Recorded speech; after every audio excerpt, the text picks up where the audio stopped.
Hello and welcome to Starside Cafe. Today, Aaron and I are going to take a look at Dauntless. So have you seen anything about this game, Aaron? I remember the Kickstarter campaign for it, and I remember it being sold as sort of a love letter to Shadow of the Colossus, which is one of my favorite games.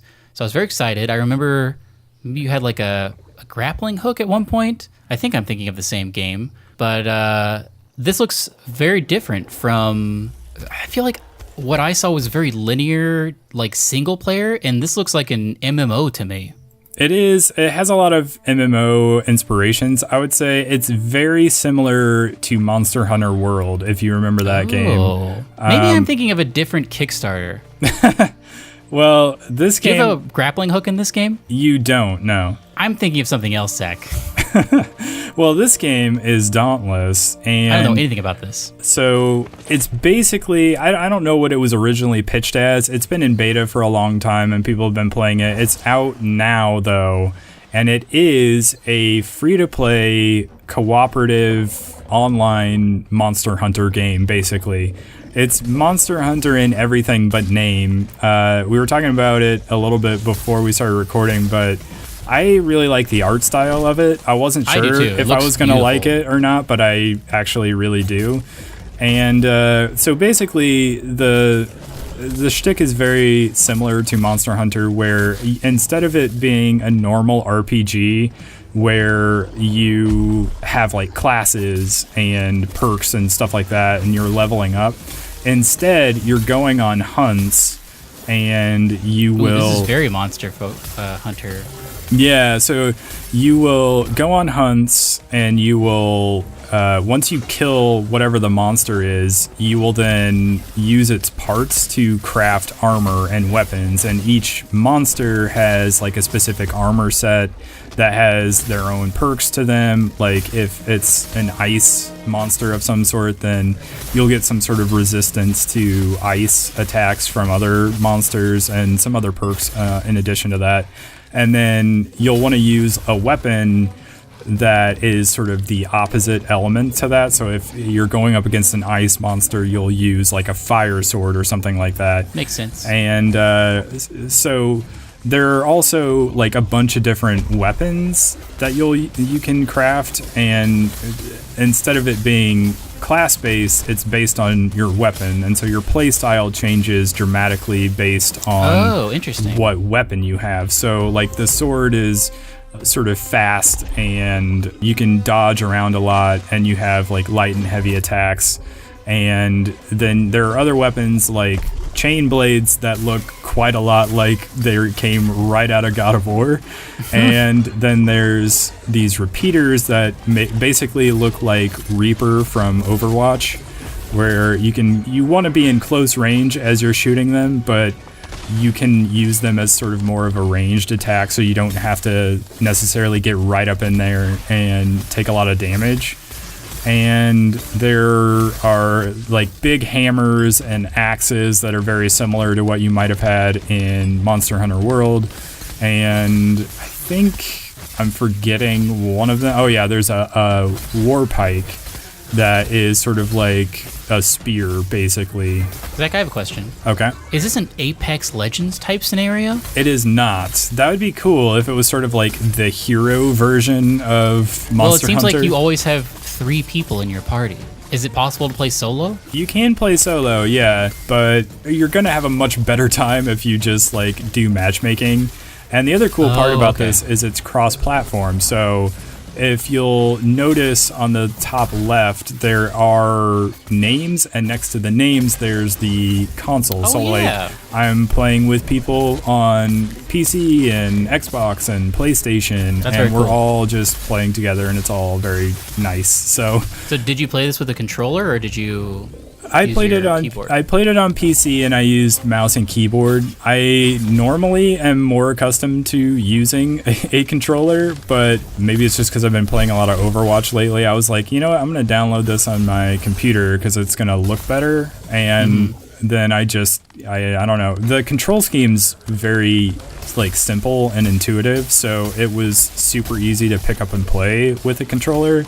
And that's kind of one of the things I wanted to highlight about this game, is that as similar as it is to Monster Hunter, I think it's kind of the fact that it came out and is free to play, it's going to kind of undercut the DLC coming up for Monster Hunter World, just because this game sort of simplifies a lot of the stuff that is like super complicated in Monster Hunter World, and like a lot of people found kind of off-putting, where there's just like a ton of systems and menus and a lot to learn in terms of the weapons and armor, and like the maps were big and sort of hard to navigate at times.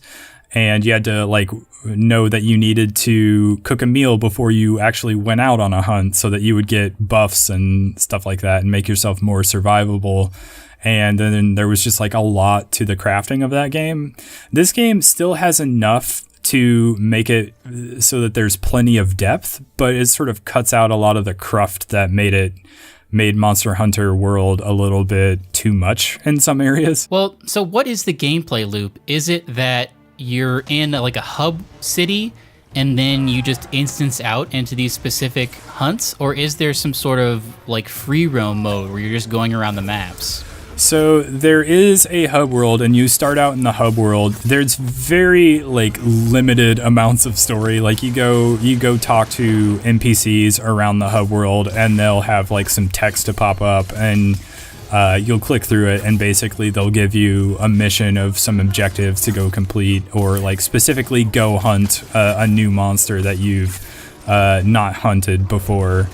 Yeah, so basically you start out in this hub world, and then you'll like go to a map and say, okay, well, I just got a request to go hunt such and such a monster, so I'm going to go ahead and queue up that hunt, and it'll just matchmake for you and throw you in with some people who may be on PlayStation or Xbox or PC, and then you guys will all go do the hunt together where you take everybody out or take out the monster. And it's really not like so complicated that you need to coordinate with your team. So like a lot of people find games where you're sort of encouraged to matchmake with randoms a little bit intimidating. And I would say don't let that intimidate you, because you really don't have to communicate with them at all. They may as well just be NPC helpers that sort of help you out. What do you grab? Like, what is that like blue rift you're dipping your hands into? Well, so every sort of area that you go to where the monster is, there will be like a little rift that you can draw from several times, and it will restore your health. You mentioned this is free to play, Zach. That to me, secretly, says that there are microtransactions. There are, and I'm glad you brought it up because I almost forgot about it. The microtransactions, like, yes, they exist, and like when you load into the area, it pops up with this thing that's like, do you want the hunt pass or whatever? And you can just click out of that, as I always do, and just ignore it. And that basically is the end of it as far as they're concerned. So what is the hunt pass? It's kind of like in Fortnite, the season pass, where you have like so many weeks, and then as you're leveling up and unlocking stuff, you get like bonus stuff. So you'll get like extra stuff. It may be like emotes or stuff for your banner, your like, I don't know, your personalization or your customization. And it's stuff that you really can ignore if you don't want any of it. And I don't care about that, so I just kind of ignore it, and it's really never been an issue. It doesn't affect gameplay at all as far as I'm aware. And the other thing is, this is also a PvE game. It's cooperative, so even if there was like, say, a special armor set, it would be kind of like in Destiny, where you can maybe get some special armor from Eververse if you pay something for it, but it's not going to give you like this huge advantage where people are going to feel sort of left out if they don't pay money to get this thing. So I feel like I have not heard anyone talking about the game I was thinking of was Pray for the Gods. That's the thing that was inspired by Shadow of the Colossus. Oh. But I feel like I haven't really heard anyone talking about this. Was it pretty populated? Or did you have trouble queuing at all? Well, the other day, Game Informer posted an article saying that Dauntless has reached over 6 million players in the first week after launch. And I remember seeing this game, I think even last year, Like like I said, it's been in beta for a long time, and people have been playing it. It's just now available for everyone to play. So yeah, it's been doing quite well. That's cool. So yeah, it's pretty cool.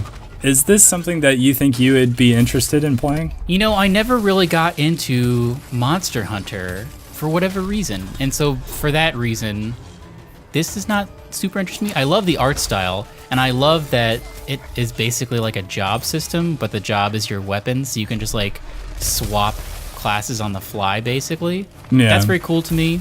This does not seem like something I will play, but I'm glad that it exists, and I'm glad it's doing well. Yeah, I mean, I have been enjoying it quite a bit. I've been kind of addicted to it because there's always like something else to hunt, and always like another armor set to craft and level up, and another cool set of weapons to get. So yeah, I've been playing it quite a bit lately, but yeah, I can see if like Monster Hunter wasn't really your thing, that this game is, even though I like I said, it simplifies the formula and makes it way more accessible to people who were put off by how daunting Monster Hunter looked, and everybody was saying it was. But yeah, it may not be your cup of tea if just that game in general isn't your style of game. But I love a good cooperative game, and this is really scratching that itch right now. If Monster Hunter is your type of game, I feel like why aren't you playing this if you aren't? This seems insanely up your alley. Yeah, for sure it is. And because it's free to play and cross-platform, there are like no excuses as far as getting in and checking it out and playing with your friends and trying to get them on board to play with you as well. So yeah, I love the idea of cross-platform play in regards to a cooperative game like this. Like, it sort of gives me a lot of pause when it comes to PvP games, just because PC players would have a distinct advantage over console players. Yeah. But for a PvE game, like, why not? Just like make sure there's always a player base, because even if the player base is dwindling on your chosen platform, there's probably going to be players to pull from on other platforms. So this looks great. Thank you for showing me this cool little game. Yeah, so anyway, if you've played Dauntless or are interested in it, let me know what you think about the game, and yeah, we'll catch you on the next one. Goodbye. Goodbye.